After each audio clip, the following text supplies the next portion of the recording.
ज़िना क्या है? जवाब: अगर मर्द एक ऐसी औरत से हमबस्तरी करे जो इसकी बीवी नहीं है तो ये ज़िना कहलाता है। ज़रूरी नहीं कि साथ सोने को ही ज़िना कहते हैं, बल्कि छूना भी ज़िना का एक हिस्सा है और किसी पराई औरत को देखना आँखों का ज़िना है। नंबर 2, ज़िना को इस्लाम में एक बहुत बड़ा गुनाह माना गया है और इस्लाम ने ऐसा करने वालों की सज़ा दुनिया में ही रखी है और मरने के बाद अल्लाह इसकी सख्त सज़ा देगा। ज़िना के बारे में कुछ हदीस और कुरान की आयत देखिए। नंबर 3, हज़रत मोहम्मद सल्लल्लाहु अलैहि वसल्लम ने फरमाया, मोमन मुस्लिम तो कोई ज़िना कर ही नहीं सकता।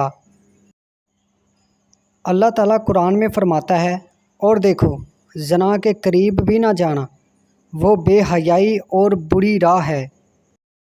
ज़िना की सज़ा और अज़ाब: अगर ज़िना करने वाले शादीशुदा हों तो खुले मैदान में पत्थर मार मार कर मारा डाला जाए और अगर कुंवारे हो तो 100 कोड़े मारे जाएं।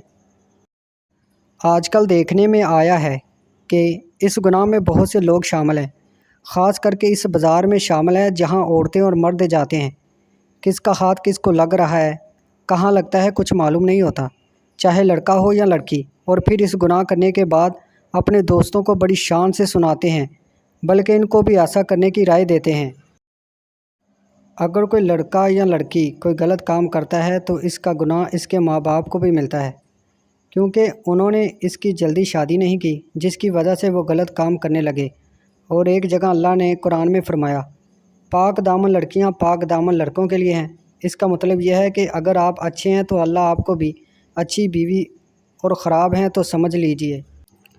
जो भी गलत काम करता है इसकी कीमत इसके बच्चों, माँ या बहन को इस दुनिया में ही अदा करनी पड़ती है। इमाम शाफी रहमतुल्लाह कहते हैं कि ज़िना एक कर्ज़ है, अगर तो ये कर्ज़ लेगा तो तेरे घर से यानी तेरी बहन बेटी से वसूल किया जाएगा। दोस्तों, इस कबीरा गुनाह की और भी सज़ाएँ हैं। सबके घर में बहन बेटी माँ हैं। अगर आप दूसरे की तरफ ताक झाँक करोगे तो आपका घर भी महफूज नहीं रहेगा।